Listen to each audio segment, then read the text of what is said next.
નમસ્કાર, હું રેશમા સ્વાસ્થ્ય પરિસંવાદ અપોલો હોસ્પિટલ સાથે આપનું સ્વાગત કરું છું. તો રિકન્સ્ટ્રક્ટિવ યુરોલોજી એટલે શું? આને આપણે કેવી રીતે સમજીશું? આ પદ્ધતિની જરૂર ક્યારે પડતી હોય છે? શું છે આ પદ્ધતિ?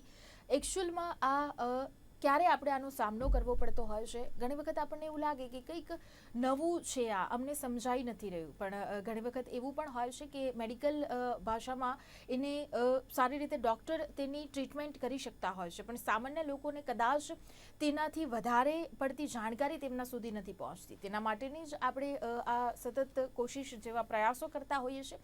ત્યારે આજે આ વિષય ઉપર જ આપણે ચર્ચા કરવા જઈ રહ્યા છે. રિકન્સ્ટ્રક્ટિવ યુરોલોજી એટલે શું? રિકન્સ્ટ્રક્ટિવ યુરોલોજી ઉપર જ આ ચર્ચા કરીશું. આ ચર્ચામાં તમામ પ્રકારના સવાલોના જવાબ આપવા માટે મારી સાથે ડૉક્ટર કુનાલ અટેરકર, કન્સલ્ટન્ટ યુરોલોજિસ્ટ અને રિકન્સ્ટ્રક્ટિવ યુરોલોજિસ્ટ સર્જન, અપોલો હોસ્પિટલમાંથી અમારી સાથે જોડાશે. ડૉક્ટર કુનાલ, આપનું સ્વાગત છે ગુજરાત ન્યૂઝમાં. નમસ્કાર ડૉક્ટર કુણાલ, સૌપ્રથમ સવાલ હવે અહીંયા એ થાય છે કે આ રિકન્સ્ટ્રક્ટિવ યુરોલોજી એટલે શું અને કેવી રીતે સમજીશું આપણે સાદી ભાષામાં? આપણે યુરોલોજી વિશે લોકોને ખબર છે કે યુરોલોજી એટલે મૂત્રાશય મૂત્રમાર્ગની બ્રાન્ચ.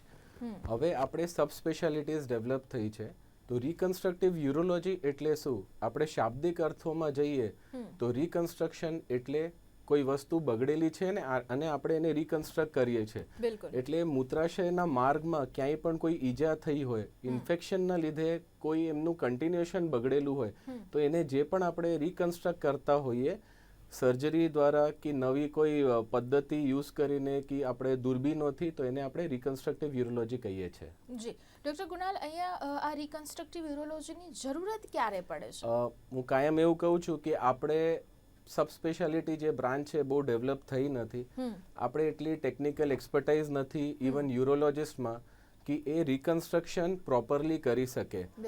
ઘણીવાર એવું થાય છે કે ઈજા થાય છે, કે યુરેથ્રલ ઇન્જરીઝ થાય, કે રિકન્સ્ટ્રક્શનના લીધે જે આપણે ટેકનિક હોય એ પ્રોપર ના હોય, તો એના લીધે ભવિષ્યમાં જઈને આગળ બહુ તકલીફ પડે છે કે આપણે જે કન્ટિન્યુટી ઓફ યુરિન છે, જે આપણે કિડનીમાંથી બોડીના બહાર નીકળી જવી જોઈએ, એ આ ઈજાના લીધે બરોબર નીકળતી નથી અને એના કિડની ઉપર બહુ ઘાતક પરિણામ હોય છે. જી ડૉક્ટર કુણાલ, આ ઈજા ક્યારે થાય છે? સપોઝ એ સમજવું હોય તો એ આમ કોઈ પણ સામાન્ય માણસને બીજી કોઈ પણ બીમારી થઈ જાય, તો શું આ વસ્તુ બી એવી રીતે સમજી શકીએ કે કોઈ પણ સામાન્ય માણસને થઈ શકે છે? જો હું આને બે રીતે ડિવાઈડ કરી શકું છું, કે બે ભાગમાં ડિવાઈડ કરી શકું છું. એક આપણે જોઈએ રોડ ટ્રાફિક એક્સિડન્ટ. બિલકુલ. તો આજના ટાઈમમાં રોડ ટ્રાફિક એક્સિડન્ટ બહુ કોમન વસ્તુ છે. કોઈ પણ એવી ઈજા થઈ હોય જેમાં કે આપણે પેલ્વિસ, જે કે કુલાનો હાડકો છે મોટો, એમાં કોઈ પણ ઈજા થઈ હોય તો એના અંદરથી આપણે મૂત્રમાર્ગ જતું હોય, જેને અમારી ભાષામાં યુરેથ્રા કહેતા હોઈએ. યુરેથ્રા શું કરે છે કે પેશાબની કોથળી માંથી જે યુરિન આવે છે એને શરીરના બહાર કાઢે છે. આપણે સિમ્પલ ભાષામાં જોઈએ તો એ એક જસ્ટ પાઇપ છે જે પેશાબની કોથળીને ની જે યુરિન છે એને બહાર કાઢે છે. જ્યારે પણ આ કુલાના હાડકાની ઈજા થાય છે તો એમાં એનું એલાઇનમેન્ટ જે એ સીધી હોય એ વાંકી વળી જાય છે, એનું એલાઇનમેન્ટ જતું રહે છે. અને જેવી રીતે આ એલાઇનમેન્ટ જશે એવી રીતે આપણે યુરિન નેચરલી બહાર આવતી ના હોય, તો ત્યારે આ યુરેથ્રા બહુ ઇમ્પોર્ટન્ટ થઈ જાય છે. આ એક પહેલું ભાગ છે. બીજું ભાગ એ છે કે કોઈ પણ મોટા ઓપરેશનમાં, જેમાં કે આપણે એક પાતળી ભૂંગળી નાખતા હોઈએ જેને આપણે કેથેટર કહેતા હોઈએ, આ કેથેટર નાખતા ટાઈમે કોઈ ઈજા થઈ હોય, કોઈ લોહી આવ્યું હોય, કે પેશન્ટે ભૂલથી પેશન્ટ ભાનમાં ના હોય અને એને પેલી નળી ખેંચી પાડી હોય, તો એનાથી પણ પેલા યુરેથ્રામાં ઇન્જરી થાય છે. એક શબ્દ હું આમાં યુઝ કરીશ કે રિકન્સ્ટ્રક્ટિવ યુરોલોજી જે છે એમાં જે પ્રાઇમરી આપણે જે મેઇન વસ્તુ આવે છે એને આપણે સ્ટ્રક્ચર યુરેથ્રા કહીએ છીએ. સ્ટ્રક્ચર એટલે કન્ટિન્યુટી જે યુરેથ્રાની હોય એ જતી રહે છે. બિલકુલ.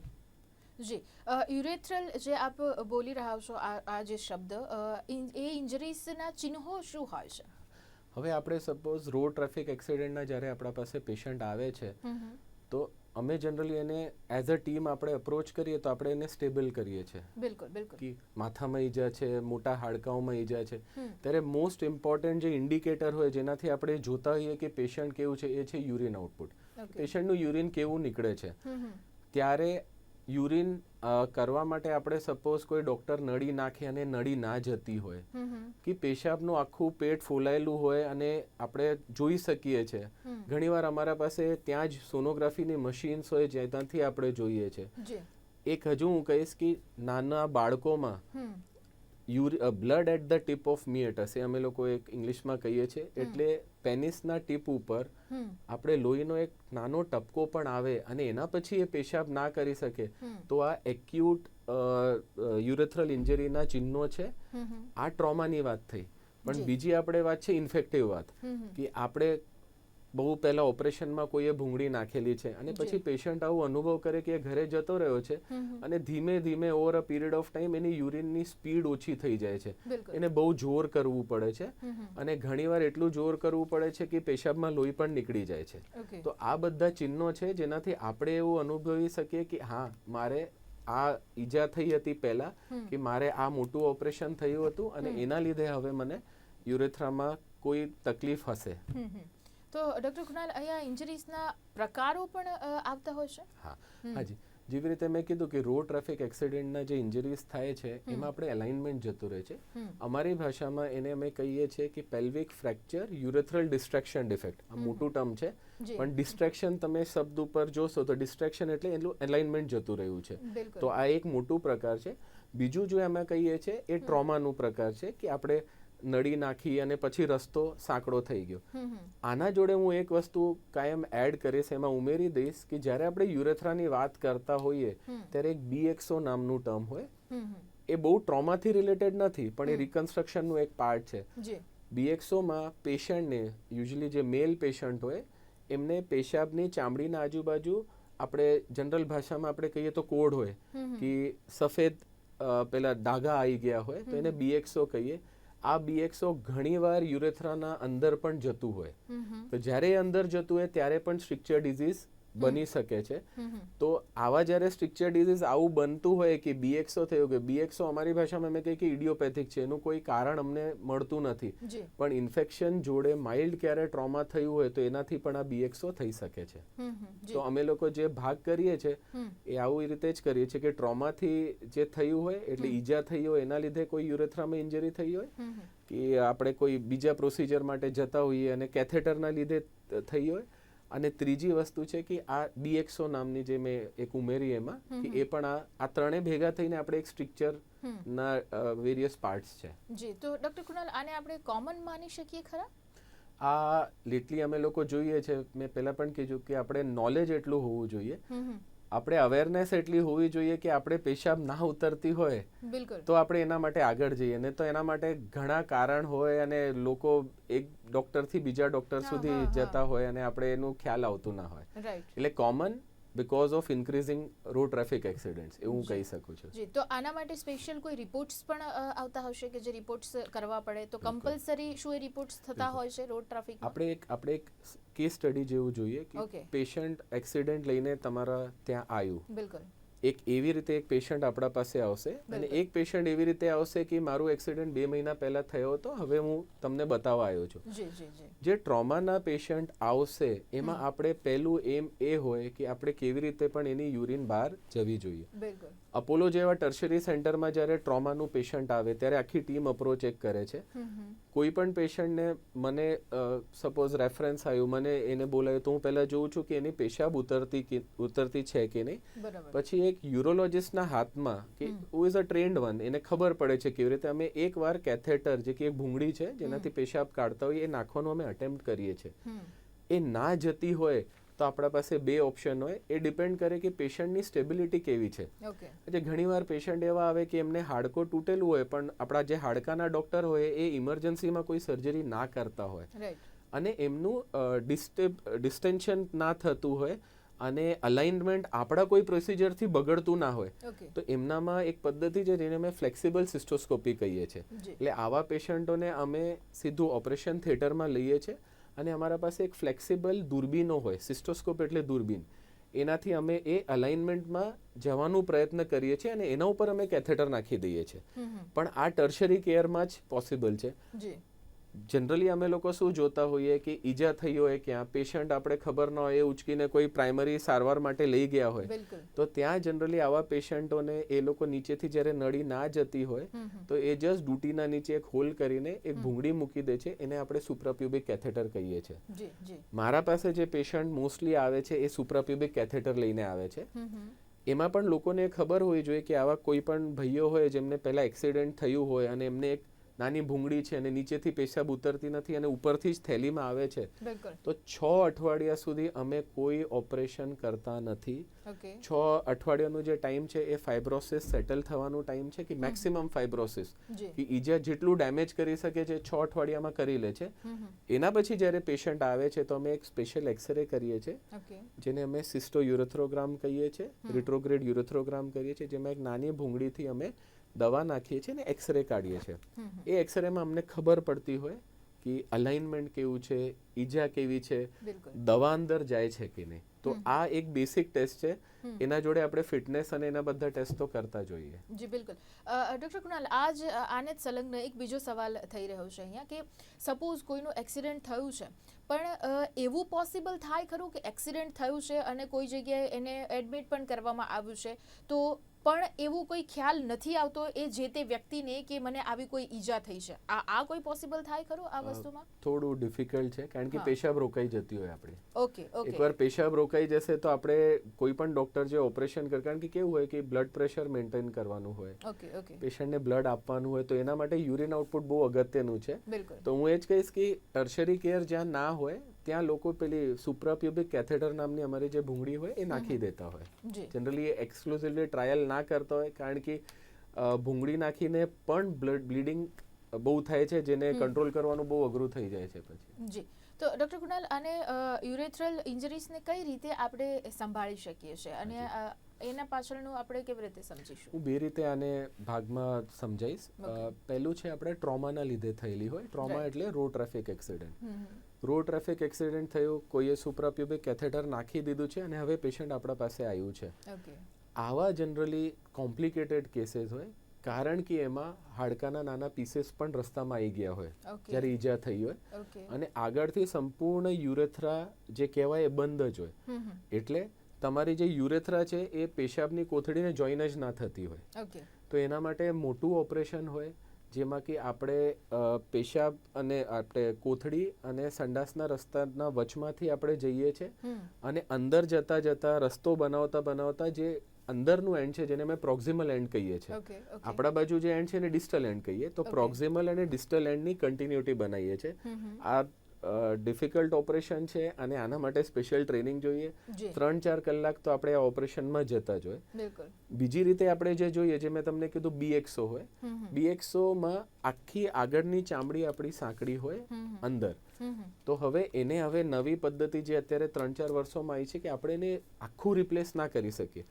આજ સુધી યુરેથ્રામાં કોઈ આવા ગ્રાફ્ટ્સ આવ્યા નથી. આપણે જોઈએ કે આપણે નવા લોહીના જે રોગો હોય એમાં ડોક્ટર તમને કહેશે કે આખું ડિઝીઝ વાળી નસ છે તો આપણે આખું ને આખું એને બદલી દઈએ છીએ, પણ યુરેથ્રામાં એવું કશું આવ્યું નથી. એટલે એના માટે આપણે બોડીના જ ટિશ્યુ લઈને નવી યુરેથ્રા રિકન્સ્ટ્રક્ટ કરવું પડે છે. તો એના માટે આપણા પાસે બકલ મ્યુકોસા હોય જે આપણા મોઢાના અંદરની ચામડી હોય, એને લઈને આપણે આખી નવી ભૂંગળી બનાવીએ છીએ અને જે એક્ઝિસ્ટિંગ યુરેથ્રા છે એને ખોલીને એના જોડે આપણે એની ટ્યુબ બનાવી દેતા હોઈએ છીએ. તો એ પણ થોડું જટિલ અને થોડું ટેકનિકલી ડિમાન્ડિંગ ઓપરેશન હોય છે. જી ડૉક્ટર કુણાલ, એક બીજી મહત્વની વાત કે સપોઝ કે જે પ્રમાણે આપણે કેસ સ્ટડીઝ જે પ્રમાણે આપણે વાત કરી કે આ 2 ટાઈપના પેશન્ટ અહીંયા આવી શકે એમ છે.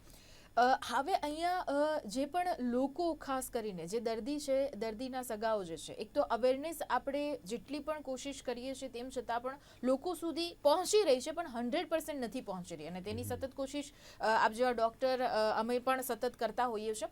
મહત્વની વાત અહીંયા એ છે કે હવે શું દર્દીના સગા જે છે અને તે આવો કેસ કોઈ આવ્યો છે તો તેમને કઈ બાબતોનું ધ્યાન રાખવું? કારણ શું છે કે આપણે તો પહેલાં આપણે જે શરૂઆતમાં કહ્યું તેવી રીતે કે જો એવી કોઈ પણ ઇન્ફેક્શન કે એ પ્રકારનું ફીલ થાય છે તો આપણે કોઈ પ્રાઇમરી પાસે જઈએ છીએ, ભલે એ 2 મહિના 3 મહિના પછી ઓપરેશનના, અને ત્યાં જઈને જે પણ દવાઓ આપે છે તે. તો સામાન્ય લોકોમાં અવેરનેસ આવે અને ત્યાં ડૉક્ટર તેમને શું સમજાવે છે તે બાબતને આપણે અહીંયા કેવી રીતે સમજીશું? હું એક જ વસ્તુ કહીશ આમાં કે મેડિકલમાં અને રિકન્સ્ટ્રક્ટિવ યુરોલોજીમાં અમે એક શબ્દ વાપરીએ છીએ કે first chance is the last chance. બિલકુલ. તો આ દર્દીની અને દર્દીના જોડે પણ એક રીતની એક રિસ્પોન્સિબિલિટી થઈ જશે કે આપણે પહેલી વાર જ જે ડૉક્ટર ચૂઝ કરીએ એ ડૉક્ટરને એટલી અવેરનેસ હોય, એનું અનુભવ હોય. બિલકુલ. હું કાયમ એવું જ કહીશ કે જ્યારે પણ આપણે યુરેથ્રા કે સ્ટ્રિક્ચર આ બે શબ્દ આપણે કોઈ સાંભળીએ કોઈ પણ ડૉક્ટર ના જોડે જઈએ કે તમને સ્ટ્રિક્ચર થઈ ગયું છે કે તમને આ યુરેથ્રામાં ઈજા થઈ ગઈ છે, તો પ્રાઇમરી આપણે એક યુરોલોજિસ્ટ અને એ પણ રિકન્સ્ટ્રક્ટિવ યુરોલોજિસ્ટ હોય એને મળવું જોઈએ. અને એના પછી પણ આ ઓપરેશન પછી પણ એટલું સરળ માર્ગ નથી આપણા પાસે, કારણ કે આ ઓપરેશન કોઈ પથરી કાઢવાનું ઓપરેશન નથી કે આજે ઓપરેશન થિયેટરમાં તમે પથરી લઈને જશો અને ડૉક્ટર એને કહેશે મેં 100% પથરી કાઢી દીધી છે. આના પણ કોમ્પ્લિકેશન્સ છે, આના પણ રિઝલ્ટ્સ છે, અને બેસ્ટ ઓફ બેસ્ટ હેન્ડ્સમાં એ આપણા રિઝલ્ટ્સ વધી જતા હોય. એકવાર ઓપરેટેડ પેશન્ટ આવે કે કોઈએ એ સાંધવાનું પ્રયત્ન કર્યું છે કે કોઈએ મેં જે વાત કરી બકલ મ્યુકોસા કર્યું છે અને એના પછી સ્ટ્રિક્ચર થાય તો એ બહુ ડિફિકલ્ટ થઈ જાય છે. અમારી ભાષામાં અમે રીડુ યુરેથ્રોપ્લાસ્ટી કહીએ છીએ અને રીડુના રિઝલ્ટ્સ ઓછા થતા જાય છે.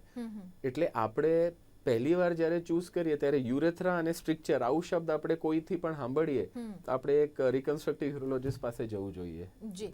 તો અહીંયા આમાં કોમ્પ્લિકેશન્સ ખરા ડોક્ટર કુણાલ? આપણે જે રિકન્સ્ટ્રક્ટિવ યુરોલોજી મેં કીધું આ એક પેલ્વિક સર્જરી છે. પેલ્વિક સર્જરી એટલે આપણે પેશન્ટને 3-4 કલાક એક જ પોઝિશનમાં રાખીએ છીએ. ઓકે. એક તો એનાથી રિલેટેડ આપણા કોમ્પ્લિકેશન છે કે લાંબી સર્જરી છે, તો આપણે ટીમ વર્ક જોઈએ, આપણે સારા એનેસ્થેટિસ્ટ જોઈએ, આપણે લોહી પાતળા કરવાની દવા આપવાની હોય, પગમાં સ્ટોકિંગ્સ હોય, ઇવન અમે જે ઓપરેશન કરતા હોઈએ એના માટે પગના જે પેડિંગ્સ હોય એ પણ સ્પેસિફિક હોય. આ ઓપરેશન કોઈ પણ નાના સેન્ટરમાં કરવા માટે કરાય, પણ સલાહ એ જ છે કે પ્રોપર સેન્ટર જ્યાં આ બધી સગવડ છે ત્યાં જ આ કરવાનું હોય. આ એક જનરલ કોમ્પ્લિકેશન્સ જે થતા હોય. સ્ટ્રિક્ચરના જે આપણે બેસિક કોમ્પ્લિકેશન છે એ છે રીસ્ટ્રિક્ચર. એટલે આપણે રસ્તો બનાવી દીધું, પણ અમે લોકોએ શું જોયું છે કે જે ટ્રોમા જ્યારે થયું હોય ત્યારે એ યુરેથ્રાનું જે ડિસ્ટ્રેક્શન એ મિસઅલાઇનમેન્ટ થયું છે એના જોડે એને લોહીની શિરાઓ હોય એનું પણ તકલીફ આવી હોય એમાં. તો આપણે વાસ્ક્યુલરિટી કે જે આપણે નવો રસ્તો બનાવીશું એમાં લોહી કેટલું પહોંચશે અમે બહુ પ્રિડિક્ટ નહીં કરી શકતા. તો એ એક બહુ મોટું કોમ્પ્લિકેશન હોય કે આપણે પેશન્ટ બહુ તૈયારી કરીને આપણા જોડે ઓપરેશન કરાવે છે પણ એના પછી એને રીસ્ટ્રિક્ચર પાછું થઈ શકે છે. પણ કહેવાનો અર્થ એ છે કે જ્યારે રીસ્ટ્રિક્ચર થાય અને પ્રાઇમરી રિકન્સ્ટ્રક્ટિવ સર્જન ઇન્વોલ્વ હોય તો એ પહેલાથી જ એ જાણી લેશે કે હવે આ થાય છે, કે હવે આ રસ્તો સાંકડો પડે છે, તો વિધાઉટ મોટા ઓપરેશન કરીને એ દૂરબીનના મદદથી પાછો એ રસ્તો ખુલ્લું કરી શકે છે. તો એ બહુ ઇમ્પોર્ટન્ટ વસ્તુ છે કોમ્પ્લિકેશનમાં. એક હું હજુ એક વસ્તુ એમાં ઉમેરી દઈશ કે જે આપણે પુરુષોમાં લિંગની જે શિરાઓ હોય, જે નવ સપ્લાય હોય, એ મોસ્ટ ઓફ ધ ટાઈમ આ ટ્રોમામાં ડેમેજ થતી હોય, મોસ્ટ ઓફ ધ ટાઈમ. તો ઇરેક્ટાઇલ ડિસફંક્શન જે અમારું એક શબ્દ છે કે લિંગનું ઉત્થાન ના થતું હોય એ પણ આના જોડે બહુ કોમન છે. અને આ ઓપરેશન પછી પણ એ થઈ શકે છે, કારણ કે આપણે જ્યારે રસ્તો બનાવતા જઈએ છીએ ત્યારે આપણે ખબર નથી પડતી કે ક્યાંથી નસો આવે છે, આપણે જસ્ટ પ્રિડિક્ટ કરી શકીએ છીએ. તો એના માટે પછી બીજું ટ્રીટમેન્ટ ચાલતું હોય. તો આ બે કોમ્પ્લિકેશન્સ આમાં બહુ કોમન છે. જી. તો ડૉક્ટર કુણાલ, એક બીજી મહત્વની વાત કે જે પ્રમાણે આપે સિમ્ટમ્સ કહ્યા કે કોઈ ઇન્જરીઝ એ પ્રમાણેની થઈ છે, તો જે પ્રમાણે આપણે કહીએ યુરિન ઓછું થઈ જાય છે, ત્યાં તકલીફો પડે, એના સિવાય બીજા સિમ્ટમ્સ જોવા મળે છે ખરા કે જેનાથી જલ્દીથી આપણે એની ખબર પડે અને જલ્દી ટ્રીટમેન્ટ એની થઈ શકે? મેં આવું પણ ઘણા કેસીસમાં જોયું છે કે લોકો આને બહુ નિગ્લેક્ટ કરે છે. એક્ઝેક્ટલી. હવે શું થાય છે કે 40-50 વર્ષના જે ગ્રસ્તો હોય એમને એવું લાગે કે હવે ઉંમરના લીધે મારા વાળ સફેદ થયા છે તો એવી રીતે મારી પેશાબ પણ ઓછી ઉતરશે. મેં આવા પેશન્ટો પણ જોયા છે કે જેમને પેશાબ સ્લો આવતી હોય અને એ મારા પાસે આવીને એક જ વસ્તુ કહે છે કે હા સાહેબ ઉંમરના લીધે છે, આ તો 5 વર્ષથી મારી સ્લો થાય છે. આવા લોકોમાં આપણે એક વસ્તુ જોઈએ કે કિડની છે ને એ લો પ્રેશર સિસ્ટમ છે. આપણે શારીરિક સંરચના એવી રીતે થઈ છે કે યુરિન બનશે અને શરીરના બહાર જશે. અને આપણા જે બ્લેડરના મસલ્સ છે એમાં પણ એટલી પાવર હોય જે ઇનવોલેન્ટરી હોય, એટલે આપણા કંટ્રોલમાં ના હોય. તો તમને ખબર જ ના પડે એને એક્સ્ટ્રા કામ કરીને પેશાબ બહાર નાખી જ શકે છે. તો આવા લોકોમાં જે આવું કરે કે હા ભાઈ મને ક્યારે થયું હતું ને હવે આ ઉંમરના લીધે મારી પેશાબ ઓછી થાય છે, એ લોકોનું આ હાઈ પ્રેશર સિસ્ટમ થાય, બ્લેડર ને જે અમે ટર્મ યુઝ કરીએ છીએ ન્યુરોજેનિક બ્લેડર, એટલે બ્લેડરના તંતુઓની પાવર ઓછી થાય અને ઘણીવાર આ જે યુરિન છે કિડનીમાં જાય. તો અમારા પાસે આવા પણ કેસીસ આવ્યા છે કે જેમને ફાઇનલી સ્ટ્રક્ચરના લીધે કે આપણે ધ્યાન નહીં આપ્યું હોય કે આપણે વિચાર કર્યો હોય કે હા ભાઈ આ તો નોર્મલ છે, ઉંમરના લીધે છે કે થતું હોય, એના લીધે લોકોની કિડની પણ ડેમેજ થયેલી છે. તો હું કાયમ એવું કહીશ કે જેવી રીતે ઉંમર વધે છે એવી રીતે યુરિન ફ્લો ઓછું થશે જ, પણ જે તમે આવું નોટ કરો કે 1-2 વર્ષ પહેલા મારું બહુ સારું હતું, હવે સડનલી ઓછું થયું છે, તો એના માટે આપણે ધ્યાન આપવું પડે. એટલે જસ્ટ પેશાબ ફ્લો થાય છે એવું નહીં, કિડનીના સિમ્પટમ પણ આવી શકે છે. જી, તો ડૉક્ટર કુણાલ, અહીંયા એના માટે શું આપણે સપોઝ એક એક્ઝામ્પલ અહીંયા લઈએ કે જો તે યુરિનનો ફ્લો એકદમ ઓછો થઈ ગયો છે, એને ખબર પડે છે, તો શું આ જ વસ્તુ છે અને આ પ્રકારે જ ઇન્જરી થઈ છે તે સમજી લેવું અને ત્યારબાદ તેની ટ્રીટમેન્ટ કરાવી, તેમાં પણ સૌથી મોટો ક્વેશ્ચન થશે. જે પ્રમાણે આપણે કહ્યું તેવી રીતે કે ઉંમરનું એક્ઝામ્પલ આપણે બીજા બધા અવોઇડ કરે છે કે થતું રહેશે, હવે એમાં તો ક્યાં જવું છે, અને એમાં પણ પાછું કેવું છે કે આપણે જે સોશિયલ સ્ટ્રક્ચરમાં જીવીએ છીએ ને ત્યાં આ બધી વસ્તુને જલ્દીથી સ્વીકારવી અને લોકો પાસે જવું એક ટેબુ છે કે કેવી રીતના આપણે કોઈને કહીશું. તો એની માટે ખાસ આમાં આપણે શું અવેરનેસની જરૂરત છે? અમે લોકોએ હવે એક અપોલોમાં સ્ક્રીનિંગ પ્રોગ્રામ પણ ચાલુ કર્યું છે. જી. તો એ સ્ક્રીનિંગ પ્રોગ્રામમાં અમે આ ક્વેશ્ચનર્સ સ્ટાર્ટ કર્યા છે. Okay, right. અમે જનરલી આ બેસિક ગુજરાતી, હિન્દી, ઇંગ્લિશમાં ક્વેશ્ચનર્સ છે કે જેમાં રોડ ટ્રાફિક એક્સિડન્ટનું છે, તો અમે ઓર્થો ડિપાર્ટમેન્ટ જોડે આવા પેશન્ટ આઈડેન્ટિફાઈ કરી લઈએ છીએ કે અમારા ક્લાસિફિકેશન ક્રાઇટેરિયા છે કે ભાઈ આ પેલ્વિક ઇન્જરી થઈ કે જે કુલ્હામાં ઇન્જરી થઈ, તો અમે પેશન્ટ સુધી પહોંચીએ છીએ અપોલોમાં કે આ 1 વર્ષમાં 50 પેશન્ટ થયા, તો એમાં કેટલા ફોલોઅપમાં આવ્યા છે. અને ઓર્થો જે હાડકાવાળો ડિપાર્ટમેન્ટ છે એમને પણ એવી રીતે અમે લોકોએ રાધર ટ્રેન તો હું ના કહું, પણ એમની પણ એવી અવેરનેસ વધારી છે કે તમે આ વસ્તુ પૂછો પેશન્ટને. કારણ કે કેવું હોય કે તમારું સબ્જેક્ટ હોય હાડકાનું, તમે એ જો કે હા મારો હાડકો સેટ થઈ ગયો છે, હવે આગળ કશું નથી, તો એ લોકો અમારા પાસે ખાસા આવે છે. એક સ્પેસિફિક બેસિક ટેસ્ટ હોય જેને અમે યુરોફ્લોમેટ્રી કહીએ છીએ. જો લોકોને તમે કહેશો કે મને તમારું એક્સરે કરાવવું છે, મને એક દવા નાખવી છે, તો અડધા પેશન્ટ આવશે જ નહીં. તો એના માટે એક બેસિક નોન ઇન્વેઝિવ ટેસ્ટ છે જેને અમે યુરોફ્લોમેટ્રી કહીએ છીએ. એમાં પેશન્ટ જસ્ટ આપણા ત્યાં આવે, એક રૂમ હોય જ્યાં એક અમારી મશીન છે, એમાં એને ઊભા રહીને જસ્ટ યુરિન પાસ કરવાની હોય. તો એ યુરિનના સ્પીડથી, એના ગ્રાફથી અમે એવું પ્રિડિક્ટ કરી શકીએ છીએ કે હા ભાઈ સ્ટ્રક્ચર જેવું લાગે છે. જે આપણે અત્યારે વાત કરી કે ઓલ્ડ એજ હોય, તો ઓલ્ડ એજમાં સ્ટ્રક્ચર નહીં, પ્રોસ્ટેટ પણ છે આપણે, તો બંને વસ્તુ જોડે આવી શકે છે. પણ એ જે યુરિન પાસ કરવાનું, પેશાબનું પેટર્ન હોય, એનાથી અમને ખબર પડે કે હા ભાઈ સ્ટ્રક્ચર છે વિથ એસોસિએટેડ હિસ્ટ્રી, કે ભાઈ રોડ ટ્રાફિક થયું હતું, કે મેં BXOની વાત કરી એવું થયું છે, કે કોઈ કેથેટર નાખ્યું છે. તો એના પછી આપણે આજે મેં ટેસ્ટ કીધું સ્પેશિયલ એક્સરેનું, એ આપણે એમને સમજાવી શકીએ છીએ કે ભાઈ હવે તમે કરી શકો છો આ બધા ટેસ્ટ. જી, જરૂરથી. ડૉક્ટર કુણાલ, ખાસ અહીંયા અપોલો હોસ્પિટલમાં આ માટેની કેવી ટ્રીટમેન્ટ થાય છે, શું સુવિધાઓ છે, અને સાથે મેસેજ આપ લોકોને શું આપવા માંગશો? 2 વસ્તુ કહીશ. એક તો અવેરનેસ, જેવી રીતે આપણે ત્યારથી વાત કરીએ છીએ. અપોલોમાં અમારે પાસે એક ડેડિકેટેડ OPD, ડેડિકેટેડ યુનિટ. જ્યારે હું ડેડિકેટેડ યુનિટ કહું એનો અર્થ સર્જન જ નથી, એનો અર્થ અમારો એનેસ્થેટિસ્ટ છે, અમારા સ્ટાફ છે, સ્પેસિફિક ઇન્સ્ટ્રુમેન્ટ્સ છે. કે મેં તમને પહેલા જણાવ્યું કે જે કોમ્પ્લિકેશન્સ છે એ કોમ્પ્લિકેશન્સ ડ્યુરેશન બેઝડ કોમ્પ્લિકેશન્સ છે. ઘણીવાર અમે 6 કલાક ઓપરેશન કરતા હોઈએ, તો પેડેડ વસ્તુઓ, સ્ટોકિંગ્સ, અમારી ટીમ, અમારી પોસ્ટ ઓપ કેર ટીમ. કારણ કે આમાં કેવું હોય કે પોસ્ટ ઓપરેટિવ કેર બહુ ઇમ્પોર્ટન્ટ છે. કોઈની નળી નીકળી જાય છે, પછી કોઈ સ્ટાફ એવું આવે છે જેને ખબર જ નથી સ્ટ્રક્ચર શું છે, એને નાખવાનો પ્રયત્ન કરે છે. તો આ બધી વસ્તુઓ અપોલોમાં અમે વધારે સારી રીતે તમને પ્રોવાઈડ કરી શકીએ છીએ. હું એક જ અવેરનેસ માટે એક જ એડ કરીશ કે આપણે નાના જે બાળકો હોય તો સાયકલ ચલાવતા હોય અને સાયકલનું વચનું રોડ હોય, ઘણીવાર અમે એવું જોયું છે કે ઇન્જરી રોડ થઈ એના ઉપર પડે, ઘરે આવીને મમ્મી પપ્પાને કશું કહેતા નથી, બીજા દિવસ સુધી પેશાબ રોકાઈ જાય છે અને ટીપ આવે છે. તો આ એક બહુ કોમન ઇન્જરી છે. આપણે બાળકોને આ બધું રમવા માટે પ્રિવેન્ટ ના કરી શકીએ, પણ આપણે જસ્ટ એક ધ્યાન રાખી શકીએ કે જ્યારે એ ત્યાં પડશે ત્યારે તો તમારે પડ્યું આજે અને પછી ઇન્જરી થઈ, લોહી આવ્યું, પણ એના આગળ ભવિષ્યમાં બહુ પ્રોબ્લેમ થઈ શકે છે કે સ્ટ્રક્ચર 2 વર્ષ પછી થશે. તો સારી વસ્તુ એ છે કે આપણે આવું કશું થાય તો આપણે ડોક્ટરને મળીએ કે ભાઈ ડોક્ટર અમે કેટલી વાર તમને મળીએ, કે અમે યુરોફ્લો કેવી રીતે કરીએ. તો જ્યારે રસ્તો આખો બંધ ના થયો હોય ત્યારે આપણે દૂરબીનથી, વિધાઉટ ટાંકાથી એ બધું ખુલ્લું કરી શકીએ છીએ. જી, જરૂરથી. તો અહીંયા તમામ પ્રકારની અહીંયા વાત કરી છે, રિકન્સ્ટ્રક્ટિવ યુરોલોજી વિશે અહીંયા વાત કરી. આ તમામ પ્રકારની ચર્ચા કરવા માટે મારી સાથે ડૉક્ટર કુનાલ અટેરકર જોડાયા હતા. Thank you very much doctor. Thank you. તો ફરીથી મળીશું દર્શક મિત્રો, ત્યાં સુધી મને રજા આપશો. નમસ્કાર.